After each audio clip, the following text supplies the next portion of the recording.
when I saw the theme for Historic Calgary Week this year, unseen history brought to life, I'm like, well, that's right up my alley, because unseen history is like everything that's beneath us. So let's have a chat about what we would find if we were to just dig a hole right under downtown. If you were just to, what we see here on the screen here, just get out the machines and just start digging, what would we find beneath us? Now, luckily, a lot of that work has kind of already been done. Not that we've dug a giant hole, but by going across the province, by looking at outcrops of rock, by looking at drill cores from oil and gas development, we've been able to reconstruct, to make a picture of what is underneath our feet. And that picture, that map that we've made here, is called the Table of Formations. And it's divided up because, of course, you don't find the same rocks all over the entire province. So we're in that column right there. But let's zero in on that one a bit. So Calgary is sort of right at the junction of these two regions here, the Southern Plains and the Central Mountains and Foothills. So there we are, right there, Calgary today. And as we're going down here, we'll have the, to the side, we'll have the Table of Formations. In the middle, we'll have some photos showing what it was like back then. And then up in the upper corner here is a map showing what the world would look like at that time, because of course the world is moving and shifting, the continental plates are moving around, everything's changing all the time. Calgary was not always in the place it is now. So you'll see that in the upper corner there. So let's get out our shovels and start digging. We get down through the soil and we get down to a layer of gravel underlying the city of Calgary. And that gravel comes from the Ice Age, the most recent period in our history. The Ice Age, the current Ice Age, started about 2.6 million years ago. And how an Ice Age works is basically that Earth's normal climate is very stable and very warm, what we would actually consider like uncomfortably warm. For about 80% of Earth's history, it's been like a greenhouse sort of environment. But then about 5 times in our history, all these different sort of factors having to do with our orbit and the tilt of the Earth and the energy output of the sun and all these sorts of things, they all sort of line up. And it causes our climate to go from really warm and really stable to just suddenly boom, boom, boom, boom, boom, boom, boom, like that. It's really cold, warms up again, very cyclically, until it sort of peters itself out and all those things fall out of line again. And Earth's climate gets warm and stable again. When it's going bump, bump, bump like that, that's an ice age. It gets cold enough for glaciers to form, but it also gets warm enough for those glaciers to melt. And Calgary, this area, Canada in general, was covered by glaciers about 50 different times in the last 2.6 million years. Those glaciers, we know they were here because we find the remains of like what they left behind, the features in the landscape as they were flowing across and grinding across the landscape, the glacial till, the rocks and pebbles and boulders and things that they left behind. Now, when the glaciers had receded, when they didn't cover Calgary, well then plants and animals, wildlife moved in. And this area had an incredible diversity of mammalian life. It was basically like a cold weather African savanna. So we had woolly mammoths, saber-toothed cats, giant sloths, giant beavers the size of black bears, horses, giant camels, the short-faced bear, which was a bear that was 6 feet tall at the shoulder when it was standing on all fours, all sorts of amazing things living here. And I want to show you some fossils from some of them. So let me just switch my camera here. All right, so here we have a tooth from a baby woolly mammoth. So sometimes fossil collecting is a sad hobby. But yeah, this is a tooth from a baby woolly mammoth. Woolly mammoths, like their closest living relatives, Asian elephants, have 4 teeth, 2 on the top, 2 on the bottom. Those teeth grow in a conveyor belt from back to front. So this would be the back right here, growing towards the front. As they get towards the front, of course, this is the oldest part of the tooth. It's the most worn down part of the tooth. And it starts to break apart along these sort of ridges here, breaks apart, pieces pop out, the other tooth is growing in behind it. Each tooth lasts roughly 10 years, and they get 6 sets of teeth over their lifetime. So that gives them about 70 years worth of teeth, and that's about the natural lifespan of an elephant. Now, these ridges tell us a lot about the lifestyle of a woolly mammoth, because these are ridges of enamel. So the white stuff in here, that is, that's the dentine, that's the soft part of the tooth. Those hard ridges of enamel are great for grinding up tough prairie grasses. So we know that mammoths were actually prairie animals. They were grassland animals going across what's called a steppe, so a cold weather grassland, and just eating up all those grasses, things like that. We can contrast that against, say, a mastodon, which is the other kind of big hairy elephant that we had here in Alberta. This is a mastodon tooth. You see it's got these big chunky ridges in there, and that is because mammoths, or mastodons, sorry, were browsers. They lived in forested environments, stripping the bark and branches and leaves and things off of trees and grinding that up with these big nodules on their teeth. So mammoths and mastodons, different animals, very different lifestyle. Then you have predators, things like this. So this is the tooth of a smilodon, saber-toothed cat. And this part would all be in the skull of the saber tooth, kind of what you can see behind me there on my bookcase. This part would be exposed, which is still terrifying enough. But this tooth also tells us about its lifestyle, not just that it was a predator, but also how it hunted. So as you can see here, if we look at it frontwise, that's a very thin tooth. So this animal is not going to be just like jumping at other animals, you know, leaping on a horse and biting into its rear end, and while that horse is twisting and bucking and kicking, because if it's doing all that motion, well, it's going to just bust that tooth right off, right? And if you're a saber-toothed cat without your saber teeth, what are you really? So we can reconstruct that Smilodon, saber-toothed cat, was actually an ambush predator, that it would lie in wait, waiting for a camel, a llama, a young buffalo to come walking by. It would leap out, wrestle it to the ground. So saber-toothed cat was roughly the size of an African lion, but about 100 pounds heavier or so. Wrestle it to the ground. Once it was immobilized, then it could bite into its neck with these saber teeth, do it safely. So these teeth aren't going to bust off as that animal is struggling. And then just allow it to, bite into the neck, sever the jugular, sever the windpipe, let it bleed out, let it suffocate, and then they can go to town on it. So those are some of the things that were living here. Now, of course, they did end up going extinct, and we can talk about maybe why later, but sadly not here anymore. But we do have other Ice Age survivors here. So black bears, Canada geese, mallard ducks, white-tailed deer.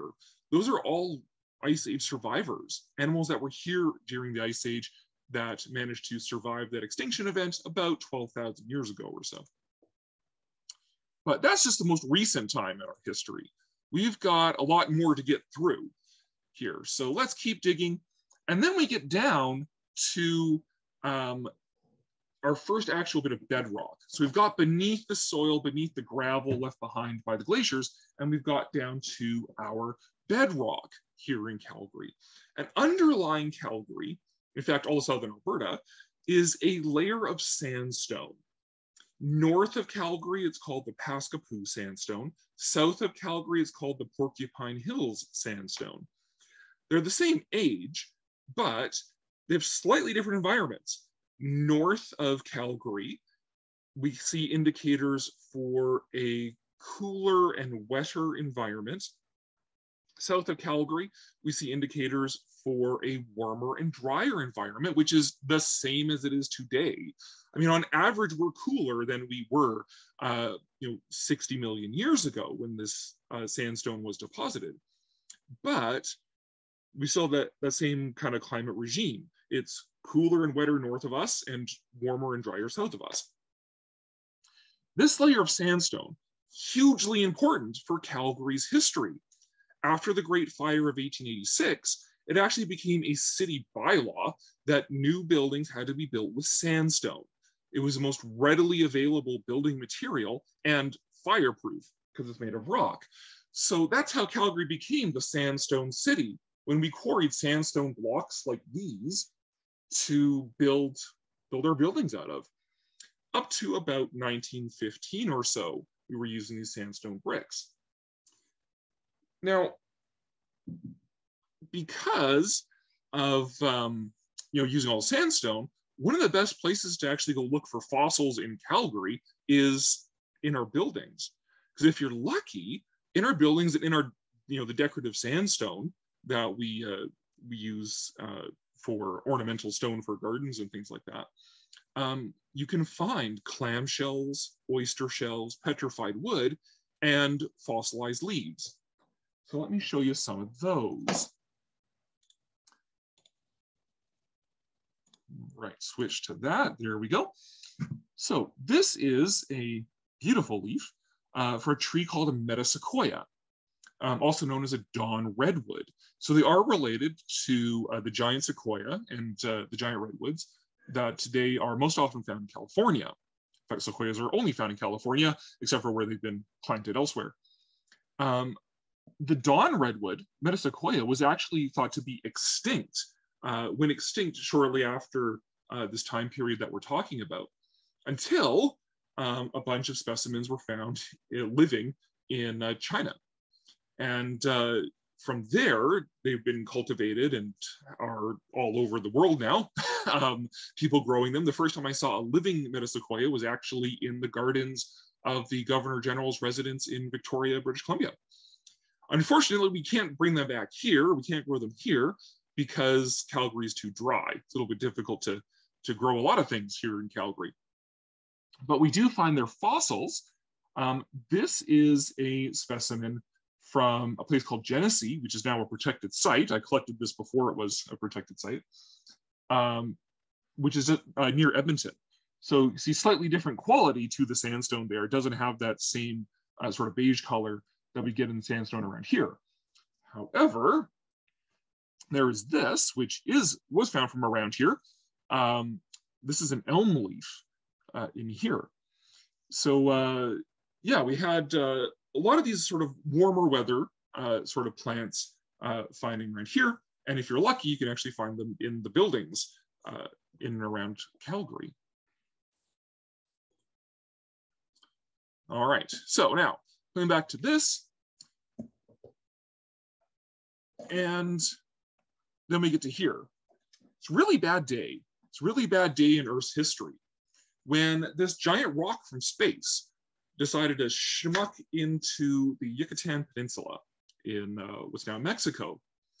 And that asteroid, of course, sends out a fireball, first of all, killing a lot of the things in Central America and the northern part of South America.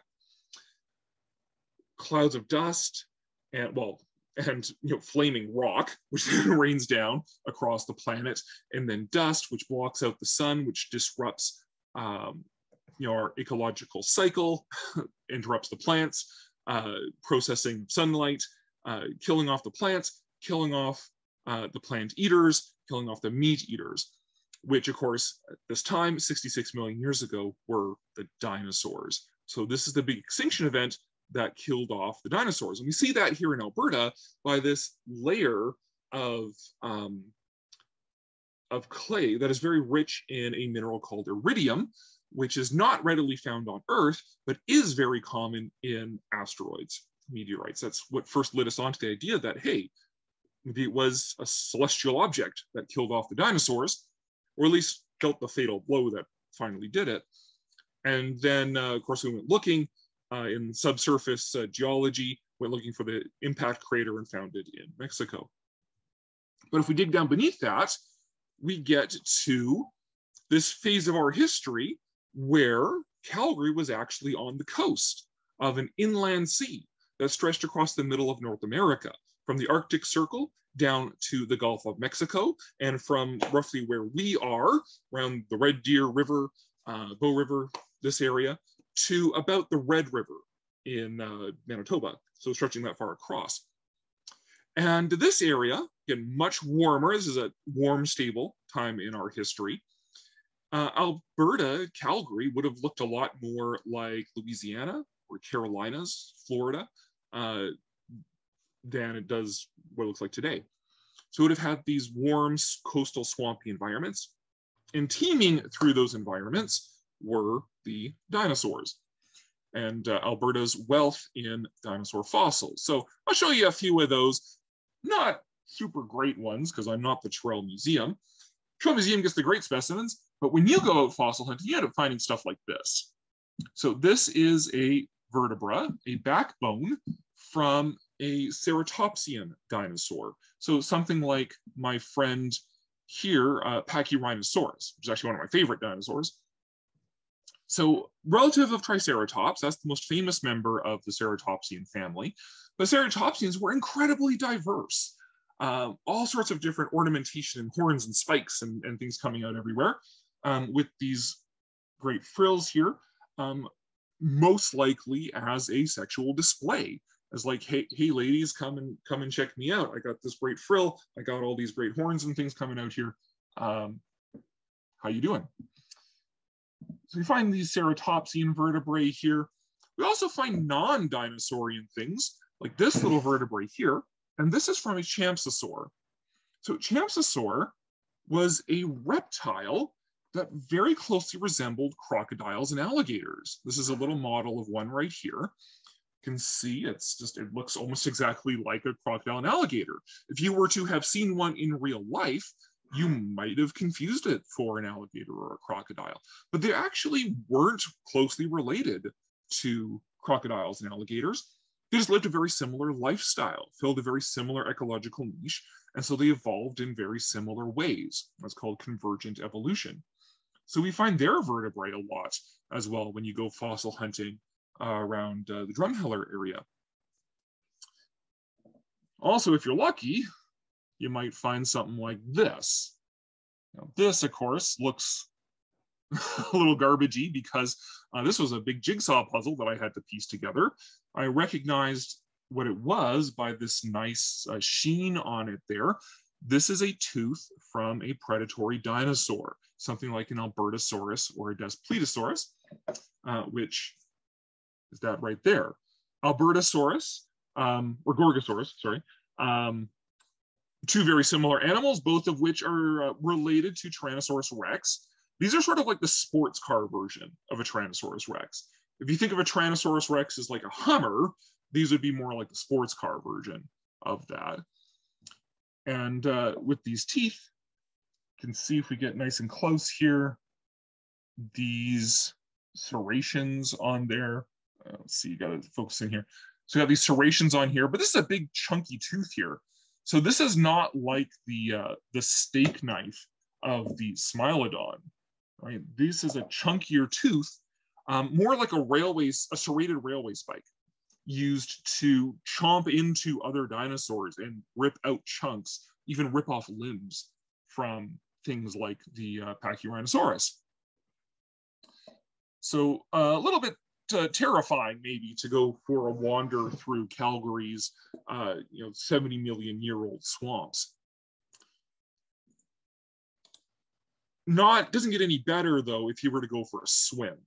So if you were to go off the coast here and out into that inland sea, what are you going to find? Well, you're going to find a lot of marine reptiles, things like mosasaurs, which were made famous in Jurassic World, mosasaurs, which were related to like Komodo dragons, monitor lizards, things like that. Plesiosaurs, which were the long-necked ones, using that long neck to hunt fish. And you were going to find a lot of an animal called an ammonite. And ammonites came in lots of different shapes and colors and so on. In fact, I have a specimen right here behind me. But let's go back to the fossil cam here and show you that. So this is a type of ammonite called a Placenticerus. And this one, basically, they were related to squids and octopus. Octopuses, octopi, whatever, anyways, related to those. So they had these curled up shells, tentacles out the one end, swimming around, doing their thing, trying not to get eaten by mosasaurs, mainly. But they came in a wide variety of different shell shapes. So they weren't even just curled up. So for example, we've got, if I can find it here, we've got this one, which is called baculites. And these had long, straight shells, as opposed to the curled up shell, the coiled shell of a Placentissaurus. Or we have this one here, Gelitskais, which had the curled up shell, but had all these ridges all over it and these bumps and this ornamentation on its shell. And ammonites not only are an interesting animal, but they were also one of the first types of fossils that were found here in Alberta and found by the first people here in Alberta, Indigenous people.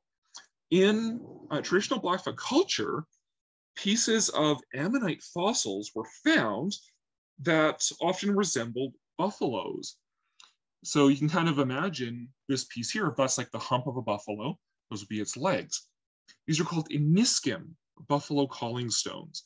And these were used in ceremonies to summon buffalo for the hunt, and still used today in Blackfoot ceremonies and rituals as prayers for success in business and school and so on. Hence why at Mount Royal University, the Indigenous Center there is the Iniskim Center. So we'd find these segments of baculites fossils and incorporate that into their ritual life. Ammonites also do a weird thing here in Alberta that they don't do really anywhere else in the world. And that is that their shells recrystallize. We're not exactly sure why, at least last I checked. Might have something to do with the petroleum in our rocks. Might also have to do with the pressure from when the Rocky Mountains were being pushed up. Either way, this pearlescent sort of mother of pearl shell recrystallizes into these beautiful red and green and blue and purple iridescent colors. I was trying to get the iridescence there for you. We call that amylite, and we put that on jewelry and sell it to tourists for lots of money.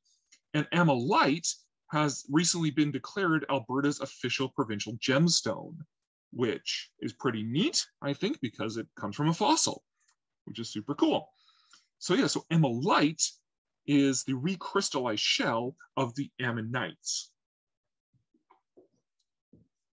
All right, now let's keep going here. Let's keep digging and going deeper. Now we're out of the Cretaceous period and we are into the Jurassic, Triassic, so the early part of the Mesozoic. So the early part of the Age of Dinosaurs. And as you can see, not a lot of rocks directly underneath Calgary. For those rocks, you have to go more over towards the mountains.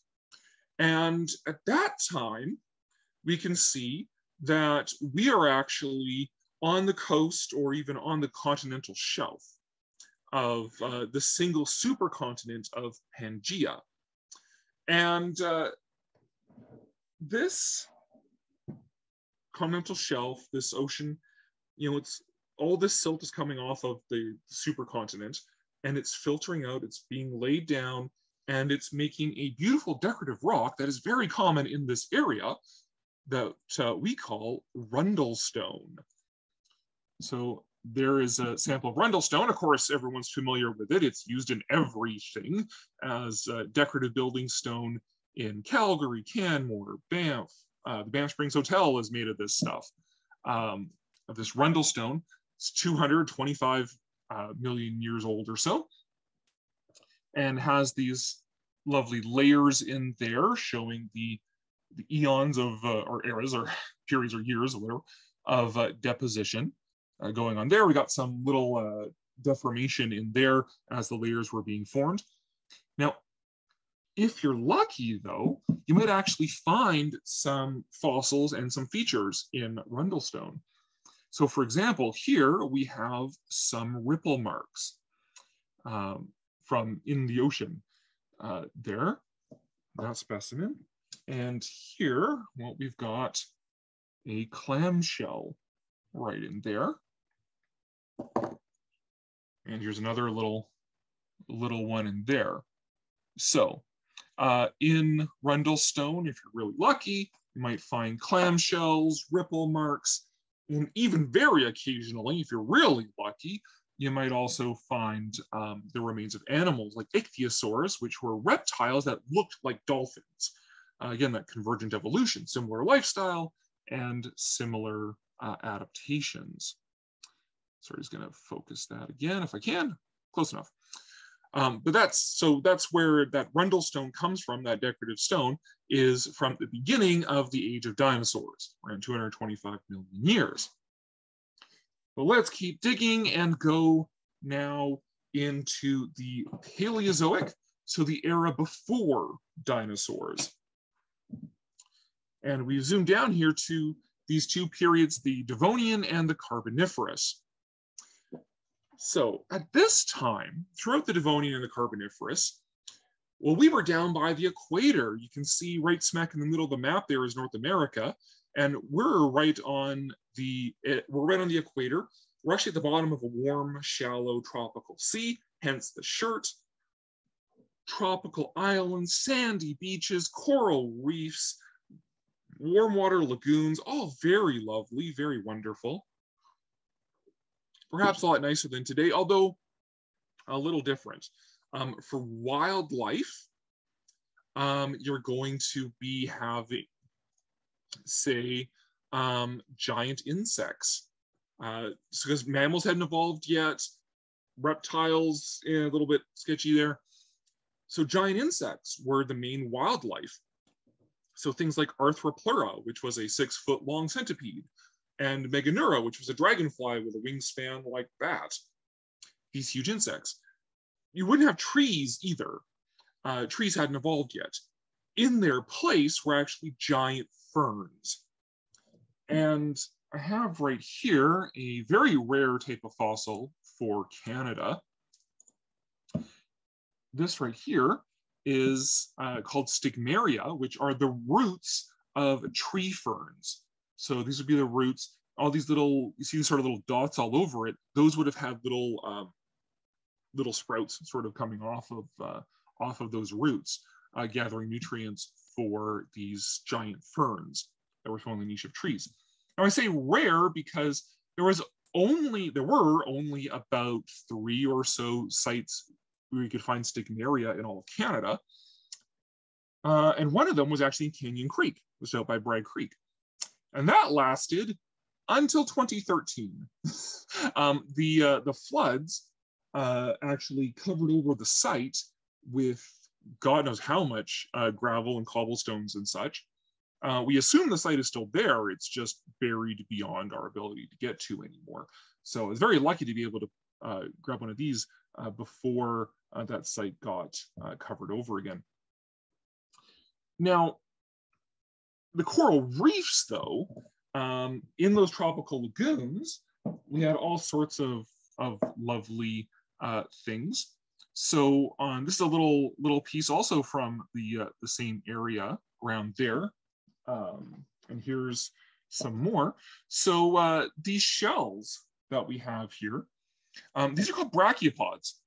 Another example of convergent evolution. They look like clams, but they're actually not clams. They're a different animal. They would anchor themselves to the soil through a little branch foot, hence their name brachiopod. That's what that name means. A little foot, they'd be hanging out on the bottom there. They would open up their shells a bit to be able to suck water in through the front, spit it out through the sides, and filtering out the microscopic little bits of food in that water. On this specimen, we got another brachiopod right there. We also have all these little circles, and that part right there all come from an animal called a crinoid, or a sea lily. And they're called that because they look like flowers. They got a long stalk. They have a head at the top that has these, petal-like branches. But it's actually not a flower. It's not a plant. It's actually an animal that's related to sea urchins and starfish. And they would just, they'd anchor themselves. They would have their petals, their arms, where they would be grabbing, again, that food out of the water and bringing that food down to their mouth, which is in the center of their body. And fun fact, their mouth is also their butt. So it kind of keeps it easy to have one hole, goes in, goes out. There you go, pretty easy. Now, crinoids and brachiopods, though not this type of brachiopods, are actually still around today. If you go to tropical environments today, you will find living specimens of crinoids and living types of brachiopods. So finding them in the rocks here in Alberta tells us what our environment was like back then. Warm, tropical, helps us reconstruct based on the animals that we find in there.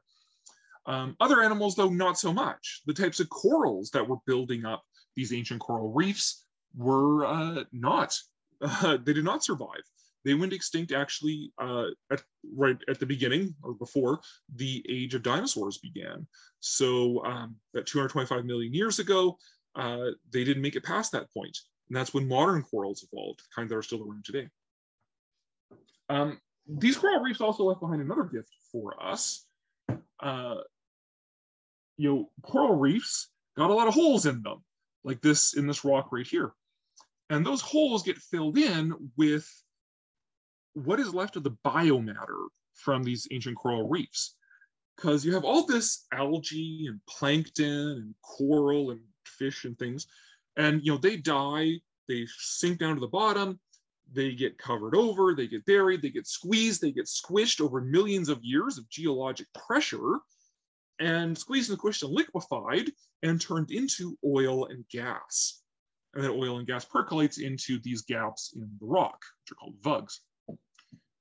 And so oil is actually not made of dinosaurs. Common misconception. It's actually made of fish. It's fish juice, and algae and plankton and all this biomass from these ancient tropical reefs. So that's why we have all this oil and gas here in Alberta. All right, now we're getting down deeper. We're getting down deeper. We're almost at the end here. Going really fast. I talk really fast. So let's keep going. We dig a little deeper, and now we're getting to the early part of the Paleozoic, down to the Ordovician and the Cambrian periods. Now, the Cambrian period is a very famous period in our history. There was a lot going on there that was incredibly important. Because this is the time, about 500 million years ago, where we see an explosion in the diversity of multicellular life. If we look on land, not a lot going on. Land plants hadn't evolved yet. Land animals hadn't evolved yet. So nothing going on land. But in the water, we're getting this explosion in the diversity of life that we learn about by places like the Burgess Shale over in Yoho National Park. Because at this time, those rocks that we find in Yoho National Park and Kootenay National Park, that was actually the edge of a continental shelf. And so you had all of these creepy crawly things crawling around on the continental shelf. And occasionally that edge of that shelf would slump away, carrying all those creepy crawly things with it, carrying it down into the abyss, burying it instantly in low oxygen conditions. So parts that normally don't get fossilized actually got fossilized at the Burgess Shale. So the soft parts of all of these animals, they didn't rot away, they didn't get eaten, they actually got buried, they got preserved and fossilized as three-dimensional carbon films that give us this incredible glimpse into all the soft parts of these animals, and soft animals, animals that had no hard parts, that ordinarily we wouldn't get. So not just the shells, but also the soft parts. And by examining these specimens, we get this incredible picture of this explosion in the diversity of life that leads to the ancestors of every living animal today, and animals that have no living descendants. Things like, say, the dinocarids, which were a type of crustacean that had like multiple eyes, like 5 eyes, had little claws and things out of their fronts, things like Anomalocaris, which is one of the most famous animals from the Burgess Shale. Now, what spurred on this explosion in the diversity of life? Well, there's lots of different causes, and there's no way I could describe it without oversimplifying it. So here's a very oversimplified version. You had the right environmental conditions for animals to start evolving things like shells and eyes. So one of the first types of animals that we start seeing here that develop this are things called trilobites. And this is the head of a trilobite right here. Here is a little model to show you what we're looking at right there. So these trilobites figured out, hey, if I have a shell, other animals can't eat me.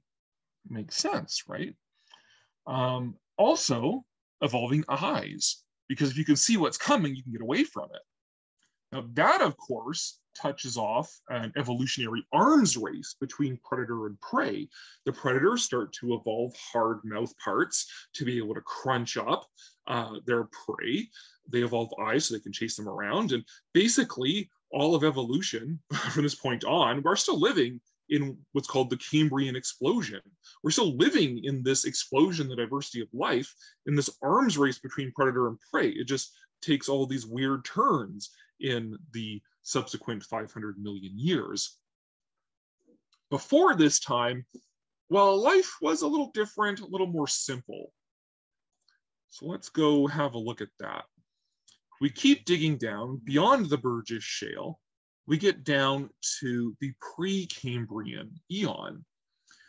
And at that time, again, not a lot going on land. And in the water, well, the most advanced forms of life were things like those mounds that you see on the screen there. Those are called stromatolites. And they're actually mounds of algae. So let me show you one here. So this is a stromatolite.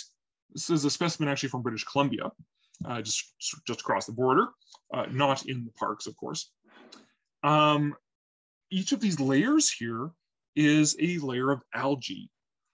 So you have, this algae growing, sediment gets deposited on top. The algae is like, that sucks. They grow on top of this sediment. And that process keeps repeating over and over again until you get these mounds of algae, which we call stromatolites. And these were critically important in the evolution of life because this algae, well, they're breathing in carbon dioxide, they're breathing out oxygen, which was a very novel gas that was not in abundant supply through most of Earth's history, in fact, through most of the Precambrian. Earth's atmosphere was what we would consider a toxic stew of like methane and carbon dioxide and carbon monoxide and so on. But this algae evolves and starts to exhale oxygen, which granted is a toxic gas to animals that or life forms that breathe in things like methane. But to us, very, very important, and ended up spurring on the Cambrian explosion and the diversity of multicellular life. So thank you very much, stromatolites, for all that you have done for us. Now, the Precambrian is a huge, huge amount of time.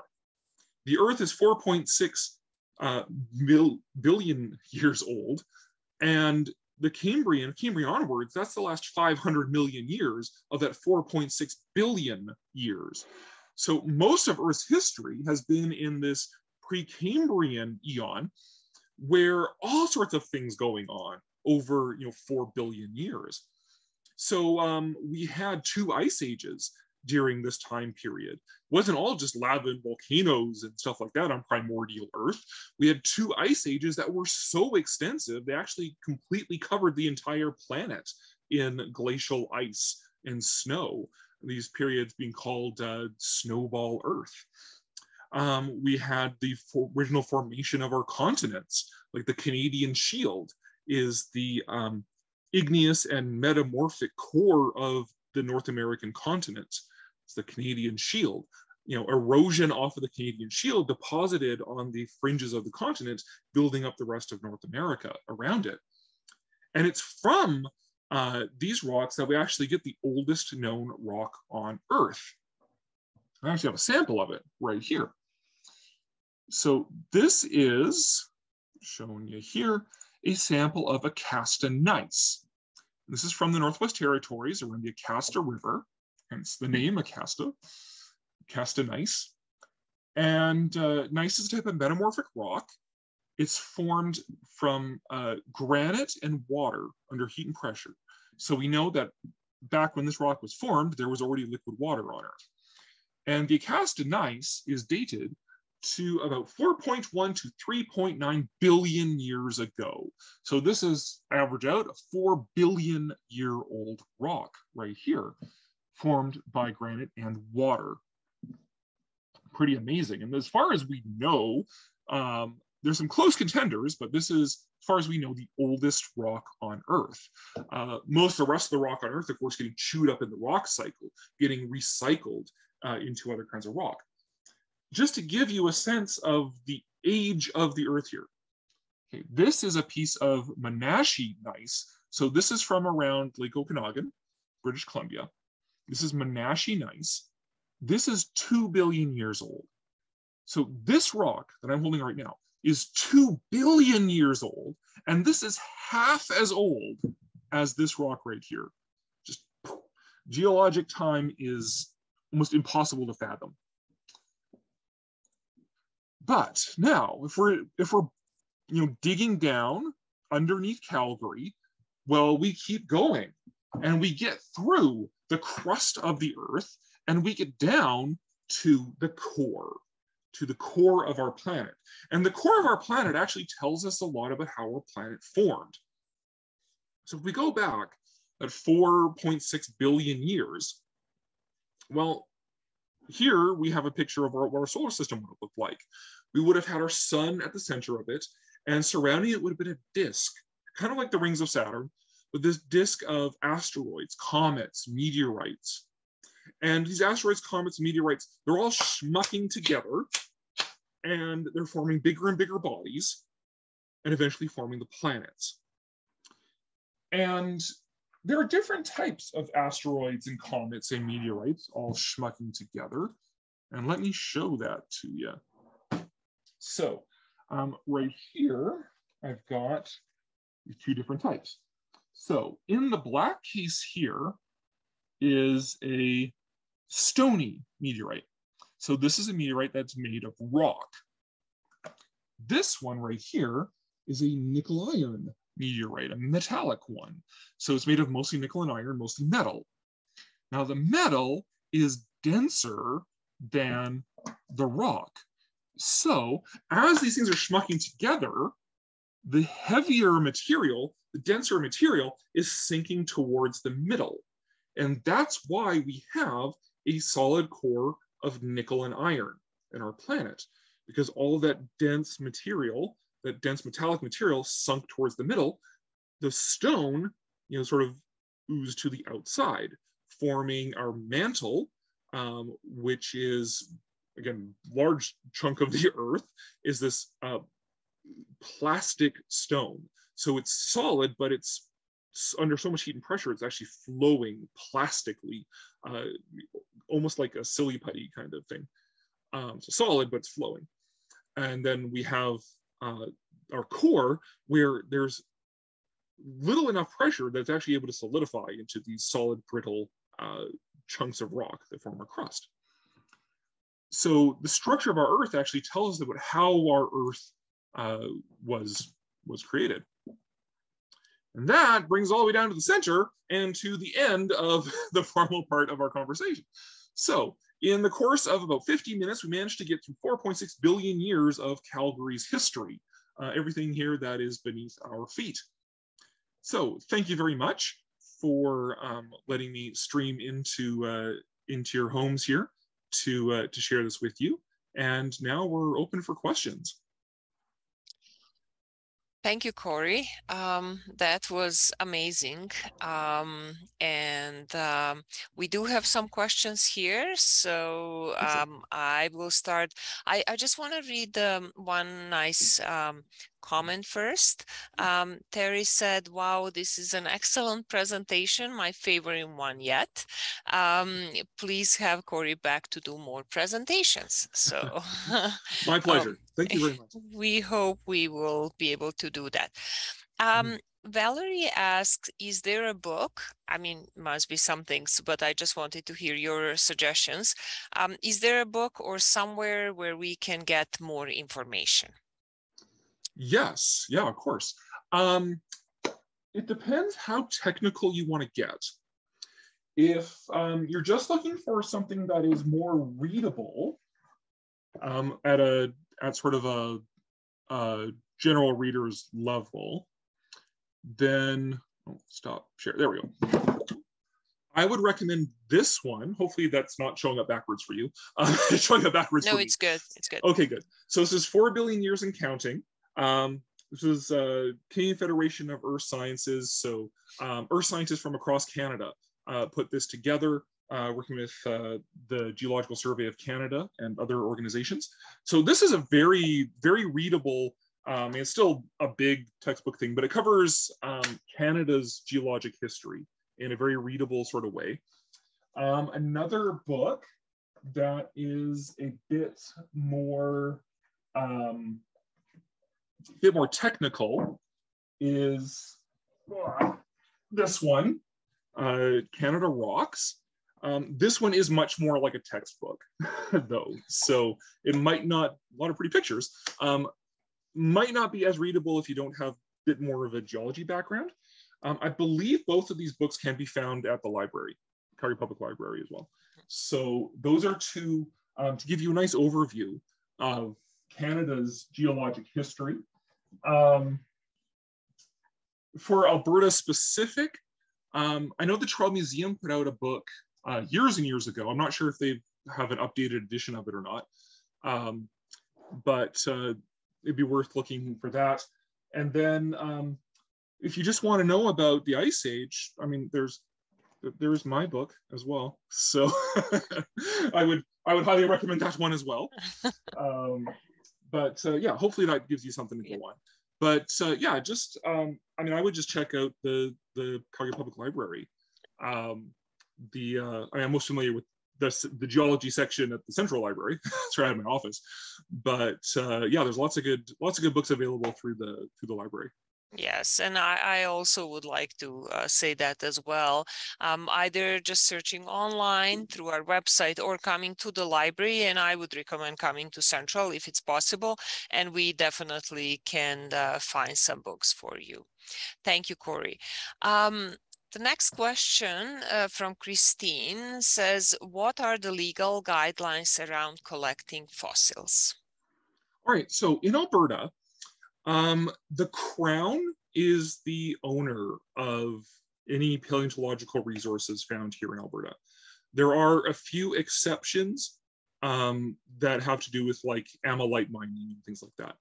But for our purposes, yeah, the Crown is the owner of any fossils found here in Alberta.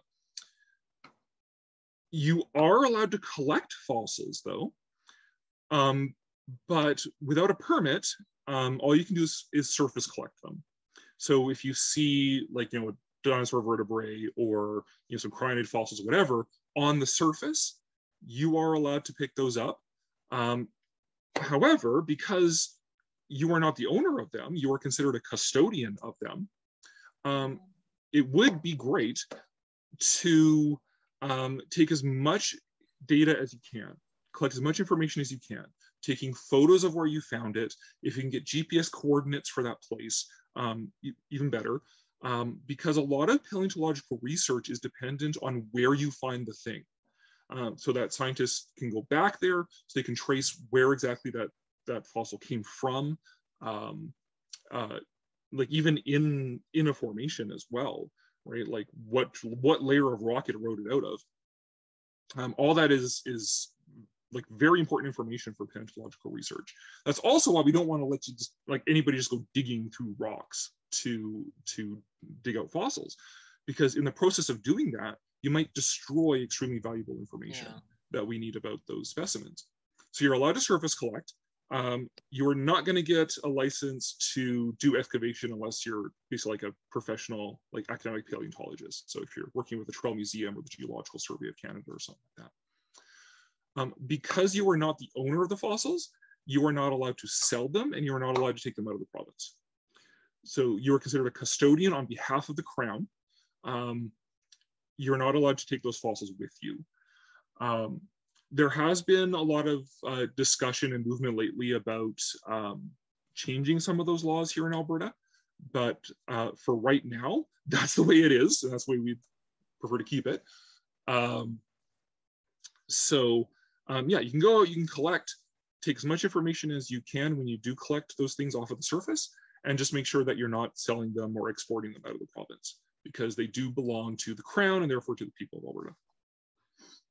Thank you. That's very interesting and helpful.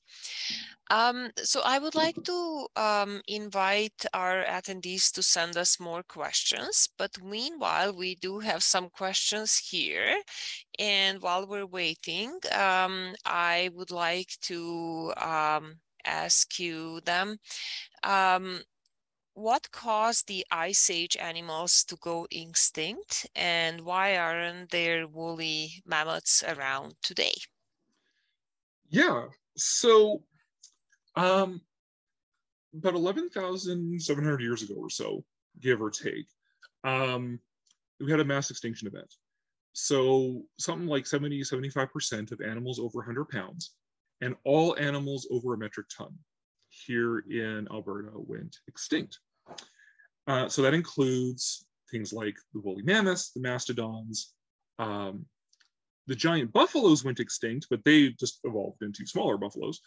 A lot of those things. And then, of course, the predators that relied on them. So the American lions, the saber-toothed cats, American cheetahs also went extinct. Short-faced bear went extinct. And the question is, why? And if only it were that easy to figure out exactly why. Of course, once we figured out that it was an asteroid impact that was the killing blow for the dinosaurs, there's been a lot of like, oh, well, it's an asteroid that killed off the Ice Age animals too. And we thought we found the smoking gun just actually in the last couple of years. There was a discovery under Hiawatha Glacier in Greenland that actually the Hiawatha Glacier structure is centered in an impact crater that was originally dated to about 12,000 years ago. However, that has since been reassessed, and now that is actually several million years older. It's actually tens of millions of years older than it was originally assessed at, which means I have to do a second edition of my book now. So it turns out that wasn't it. The likely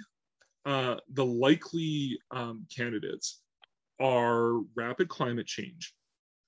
So remember, I was talking about ice ages, they go like this, but even then it's not like that, right? That's even too smooth. It's more like this, right? Where it's constantly going up and down, up and down, up and down. So you had, the general warming trend going on, then you have these sudden dips in temperature that's causing a lot of stress for these ecosystems and is causing a lot of animals who were already stressed after the preceding glaciation, which started ending around 14,000 years ago. You had these big glaciers, and you have a lot of animals that are stressed out. A few animals even went extinct, like the longhorn buffalo went extinct like 20,000 years ago during the last time that the glaciers were at their largest. You have these stressed animals, then you have the climate going like this, and you have these environmental stressors that are putting irrecoverable pressure on a lot of these species. And that's what we're concerned about today, of course, as well. Remember back in the 1970s, they were talking about, oh, we're going to have another ice age. Well, that's when they sort of first figured out that we have this cycle of the climate going like this, sort of going up and bouncing around while it's doing that. And they're saying is what should happen is that, it'll start to go back down. What we're worried about now is that it's not going to go back down. And it's just going to keep going up and up and up and up and up until we've artificially broken the ice age here. So you have these stresses going on. But at the end of the last glaciation, you also have new species arriving into North America. So grizzly bears, moose, elk, gray wolves, northwestern gray wolves. They all, lynx as well, wolverines, all start arriving in North America from Asia across the Bering Land Bridge into North America right around the same time. So you have these species that are undergoing this pressure, and then you have these new species coming into their niches and competing with them. And this is also around the same time that another species arrives in North America. Human beings arrive in North America, estimating around 23,000 years ago, because starting to spread across the continents and reaching this area here around 13,300 years ago is the oldest archaeological site in Alberta. And we know for a fact they were hunting horses because we found the archaeological remains of their kills. And so the ancestors of the Blackfoot and other indigenous peoples across North America coming into this area and adding to those pressures. So if it was just people, it might not have done it. If it was just these other species coming in, it might not have done it. If it was just the climate change, it might not have done it. But all these things combined would be enough to drive, these large animals with a lot of environmental demands into extinction. The survivors being smaller animals with less environmental demands. So your chickadees and mallards and bobcats and black bears and things like that are able to survive. They squeak through because they can eat a lot of different things. They have a lot of offspring. They're smaller size and so on. So they're better able to compensate for all these changes and be able to survive. So the perfect storm. Basically, yeah. Cory, could woolly mammoths be could woolly mammoths be brought back through genetic engineering? They could, and they're actually one of our best bets for being able to de-extinct an animal, be able to bring them back, because we have complete DNA from woolly mammoths. Because DNA actually, like after about 1 million years, like it's fully decayed, you can't really eat it anymore. So unfortunately, we can't, go get blood out of mosquitoes from amber and bring back dinosaurs. That just can't happen. The DNA isn't there. But woolly mammoths only went extinct like 12,000 years ago. In Siberia, we have these specimens that are 12,000, 40,000 years that have been frozen. So that helps to preserve things when you're frozen. So we've been able to extract DNA. So we have complete woolly mammoth DNA. And we have a very close living relative in Asian elephants. So the theory is that we could take an egg from an Asian elephant, we could extract the elephant DNA, we could input woolly mammoth DNA, and then we could implant that back into a surrogate mother. And 2 years later, because elephant gestation is like 2 years, we could get a woolly mammoth born. Wow. It sounds simple. I mean, there's a lot to do in that extraction of the one DNA and implanting the other DNA and having a viable egg as well. Because you start understanding like the processes involved in eggs being fertilized and implanting everything. It's amazing anything that's born at all. So there's a lot of work in there. I mean, they were saying 10 years ago that, within 4 years, we'll have woolly mammoths. Like, well, it hasn't happened yet. But another advantage also is that we're still in the ice age, technically speaking. We're just between glaciations, assuming we don't change that. So this is still the environment that woolly mammoths could live in. So if we do resurrect woolly mammoths, we actually have places to put them. We could put them into like Siberia, for example, and they would be able to roam there and to reestablish those cold weather grasslands that they thrived with. So we actually have a place to put them, unlike, say, a dinosaur, where like, well, I mean, they wouldn't, apologies to Jurassic World, they wouldn't last too long, either because of the climate or because, people have guns. So, but we could put, woolly mammoths into protected spaces in places like Siberia, and they would actually theoretically be able to thrive there as well. So they're one of our best candidates for bringing back an extinct animal. So are you aware of some labs somewhere actually working on that, or it's just the idea?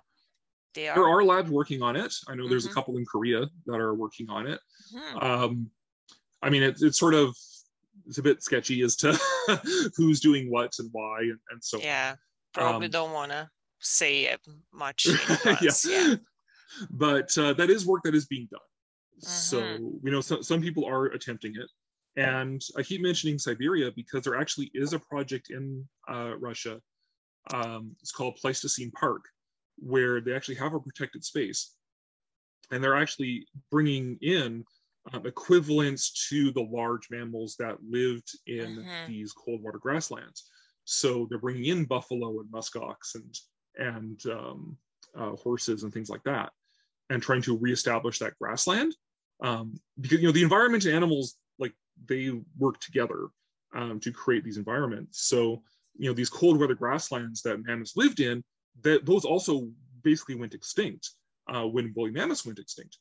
So they're actually trying to reestablish that. So that also makes it the best candidate for, like, oh, now we have a woolly mammoth, let's put it there, right? And then in a few decades, when enough a big population is built up, maybe we could have like woolly mammoths at the Calgary Zoo or something.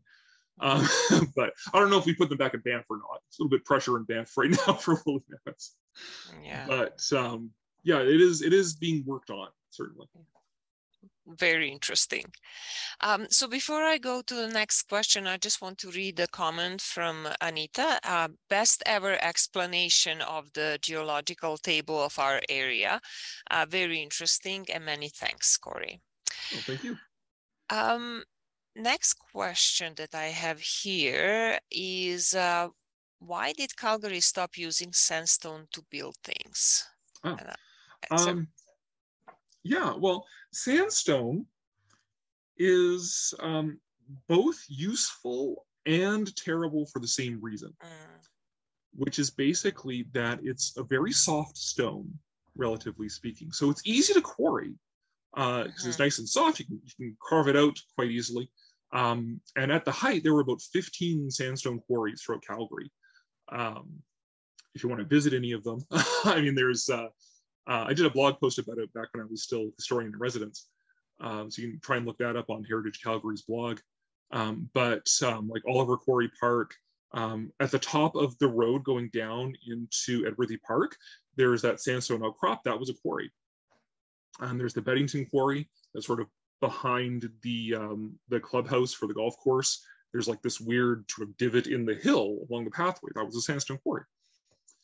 So it's a readily available material, and it's easy to quarry because it's nice and soft. Now it does harden up with exposure, so it becomes a little more stable, but never quite hard enough. And so it erodes really easily. And that started to make it, as time went on, that made it less of an attractive building material. And if you actually go walking through downtown, have a look on sandstone buildings, have a look at the sandstone bricks that are right at street level, right at sidewalk level. And you'll see a lot of them are very heavily eroded. And in fact, a lot of that erosion happened in 2013 with the flooding. So you have all this floodwater just rushing over these rocks, carrying all of this grit and gravel and everything with it, is eroding away at that sandstone. So sandstone decays really easily, which makes it less attractive as a building material.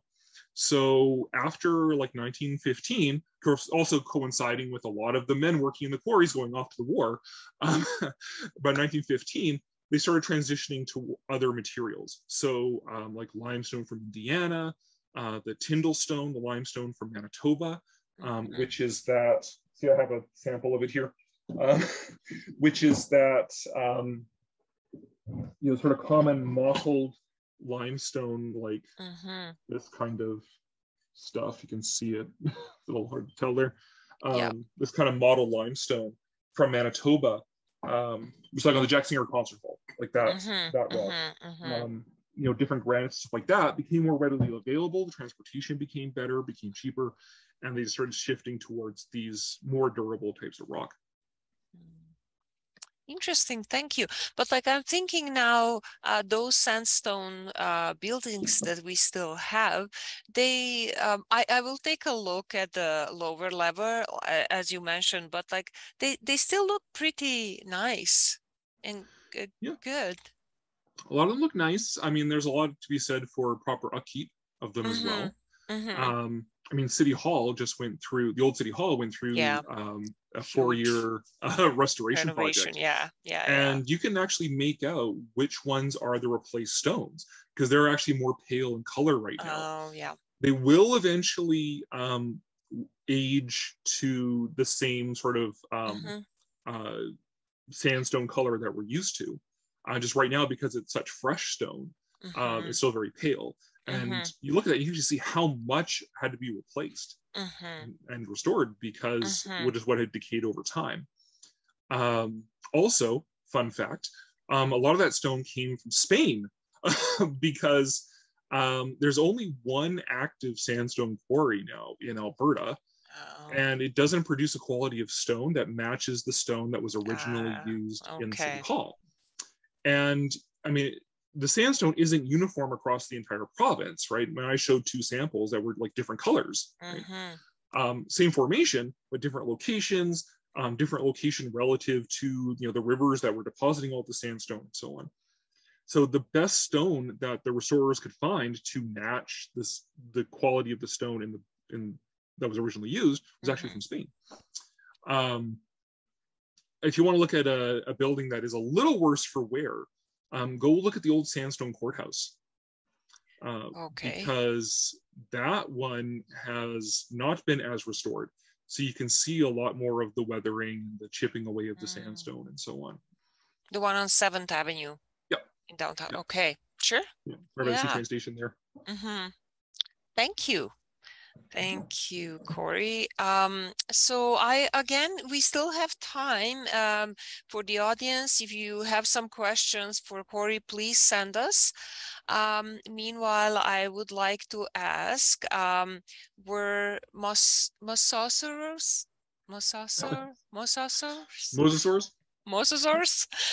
really as big as in Jurassic World? Yeah, I mentioned Jurassic World earlier. That's what most people know mosasaurs from now. A dramatic scene of the mosasaur leaping up and grabbing the great white shark. No. The mosasaur in Jurassic World was about the length of 3 blue whales. So, basically, yes, the mosasaur in Jurassic World will be the largest animal that has ever lived, if it were real, which is not the case. A real mosasaur would be like the biggest ones they found are around like 18 to 20 meters. So not even close to the size of a blue whale, let alone the size of 3 blue whales. So yeah, Jurassic World, Jurassic Park, they like to make the dinosaurs a little scarier, make them a little bigger, a little more terrifying. I mean, opinions on the Jurassic World movies vary, but I will say that one thing I thought was fairly ingenious is that they leaned into the idea that, these were dinosaurs recreated for entertainment purposes. So that's why they made them bigger and scarier than the actual dinosaurs really were. Like an actual velociraptor was only about the size of a turkey. So not these huge terrifying things like in the movie, but it's a theme park, right? So so to continue on that, would then dinosaurs be able to take over the world like in the movie? Well, the biggest problem posed to dinosaurs taking over the planet would be human beings. I cannot imagine there being a T-Rex running around North America and not having like every hunter with an AR-15 chasing after this thing. So that would actually be a T-Rex would be a pretty easy problem to solve. Right? You just shoot it. The real danger would actually be the small dinosaurs. So like in Jurassic World and Jurassic Park, there's the Compsognathus, which is like the tiny little lizardy guy. That is a classic invasive species. They're small, they eat anything, and they breed quickly. And they would be very difficult to catch. So yeah, so I'd be more worried about those guys as an invasive species than the big dinosaurs, right? Because like, I mean, our city shuts down when there's like a moose running through the downtown. There was a T-Rex, like, oh no, the military would be on that pretty quickly.